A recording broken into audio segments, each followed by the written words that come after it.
Everybody sees what you do and your positions. Maybe the most exciting thing about your job. What drives you every day? Why do you like to get up in the morning and do what you do? Baby? I'm a music artist, a DJ, and a TV personality, but what drives me is definitely the passion of what I do. Being at peace with yourself when you wake up will better determine on your day. And if you do not like what you're doing, if you do not love what you're doing, then don't do it. Pick something else. And I'm just very blessed to know that I love what I do. My passion is simple.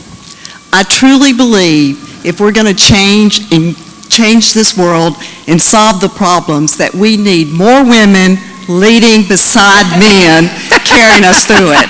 So my whole career, as you go through it, I am huge believer in women and the power within us. And I will say I was the first manager of a 7,000 company firm. I was one of the first female partners at Ernst & Young.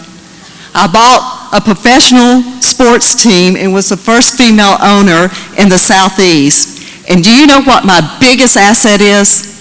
Being a woman. Woo! There you go. For me, I mentioned this during my breakout, working for a brand that really means so much to so many, and that, again, in the good times and bad, but how you can speak to passionate fans. I wouldn't want to work for another brand other than the NFL. But what I would say is just the fact that I wake up, I never know, and I constantly feel like I'm on my toes. For someone like me, that's what I want. I want to be challenged all the time. I don't want to be in a job where it's rote. You know, that works for some people. That person is not sitting in this seat. How's that? And that is how important it is to have each other's back, right? Because, there is nothing more awful than feeling like you've been backstabbed, thrown under the bus by another female that really should be your partner in amplifying a great idea and lifting you up. Yeah, and if you think about women, and the reason playing sports is so important for young women is that men have been brought up going in, being fierce competitors on the court, and going off and having a beer. What do women do when they're fierce competitors? They walk out mad. So men and women are different. People perceive men and women different. And what women have to understand is our differences are wonderful. It's what makes us who we are, and we need to embrace and support each other, especially when men don't understand it. Back with that, having each other's back. You have a man, whatever. You could be sitting by him, and you can call his best friend up and be like, hey, is Tyrone over there? He don't even know, but he gonna say yes, because he knows the man's lying. Women don't do that. Not saying we need to lie, but we need to support each other. All this jealousy, we gotta throw this out the window, all right? If a woman wants to be president, let her be president. I mean, is it obvious why I brought her into the fold? See, we all want to know who Tyrone is. Right. You better call Tyrone. I don't know why it popped in my head, but okay. Here's the thing I can't get my head around, is men have run the world, pretty much. How are they doing? How bad could it be if we were running it? That's what I don't understand. Why don't we believe we can be president? Why don't we believe we can run businesses? Why don't people believe we can? How much worse could we do? There you go. Our beauty, the way we handle ourselves, how we dress, how we look, it does play a part in who we are. And I remember my very first job in Lubbock, Texas, coming out on a SWAT scene, and it's all men, right? It's the SWAT team, it's the police officers, and I was one of the only female journalists out there. I remember being in heels and a skirt, and I remember nobody was giving me the time of day. Like, the cops didn't even want to talk to me. They were talking to all the men, because they had their sleeves rolled up and they were in there. And I remember saying to the cops, I need to get some information. Oh, you won't understand. Like, he completely dismissed me. But what I learned from that was, I did need to pay attention to what I was wearing in whatever environment I was in. I at the NFL, the senior ranks, the higher you go up, the less women there are. But in employee base, it's about 50-50, male to females. I think, and I don't know if I've done it the right way, but we were talking in the back, there's, I think, a difference between sexy and sex. I think there's a fine line. I think I've taken it, I mean, look how I'm dressed. I'm dressed like a guy, kind of. So... Except for the pearls and the breasts. Yeah, well, there you go. Well, give me a little help. It doesn't hurt, you know. I don't know. I may take it to the extreme. Like I wear a suit. I have to wear a suit every day. So I'm. So you purposely are more conservative at the NFL, would you say? And why? It's a suit company. Men are required to wear suits. I fall in line with that. I want the conversation to be up here and nowhere else. I think. Amen. And I just imagine Baby lets it rip on the turntables and people take her seriously. Ladies, you know in your mind, and I think we have to be aware what we're thinking and what our intentions are. I know growing up, I'm 27, but in college, I thought I was going to the WNBA. I had no idea that I wasn't. Did I sometimes wear provocative stuff? Not at all.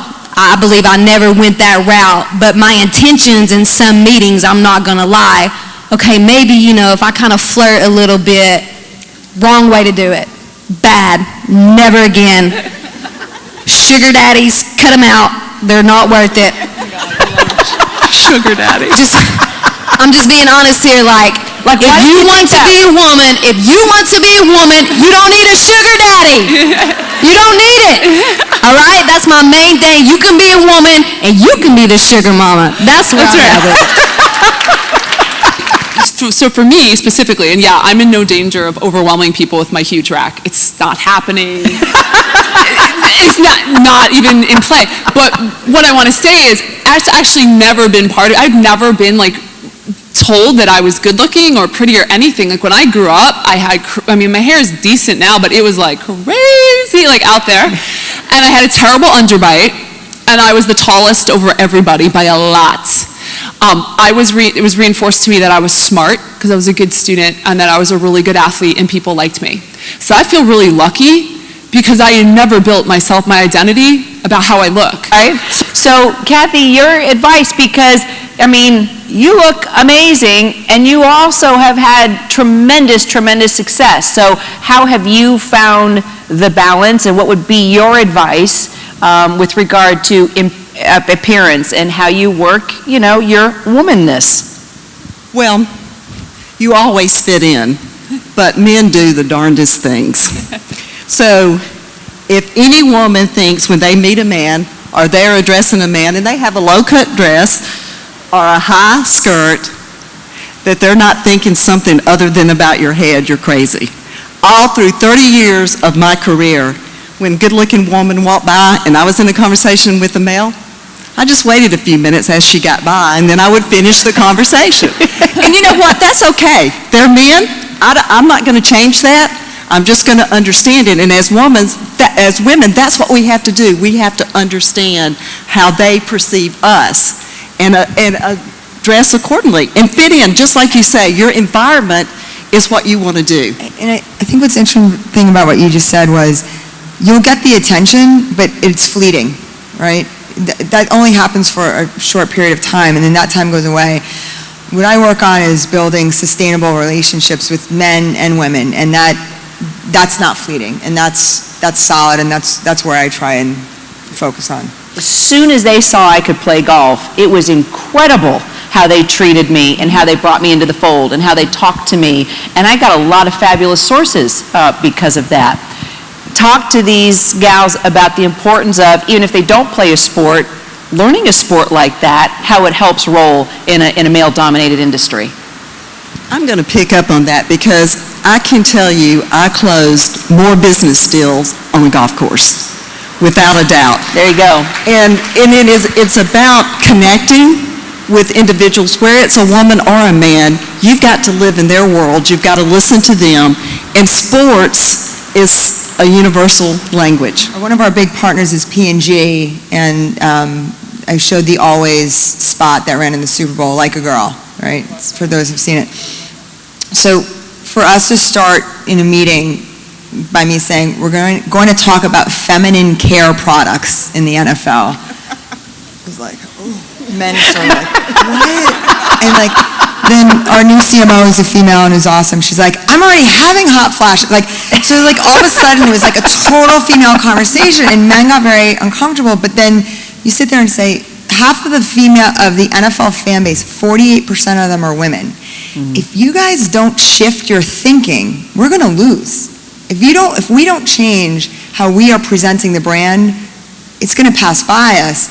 So do not sell out. For me, my character is the most important thing to me. I'm not going to sell out. If they want to meet at a strip club, if you're comfortable with that, then go do that. I don't condone that at all. But if you want an alternative, I love to grill. Have them over at your place if you're comfortable with that. I remember one time I was like, come over and grill. I'll grill some steaks. And a guy made the compliment, shouldn't you be baking a pie? Then you don't need him over at your house. Do not sell out. So that's my only tid point for that. Do you make pies? No. No, I'll go buy one of those, but I can grill a mean steak for sure. Do not get comfortable. Yes. How's that for a party I like thought? that. That's Don't perfect. ever get comfortable. You might know what you're doing. There you go. I'm trying. Did everybody enjoy the conversation? Good. Thank you so much for your time. I think all of us could keep going and going and going, but this is our cue that we need to get off the stage. No, it wasn't even like that.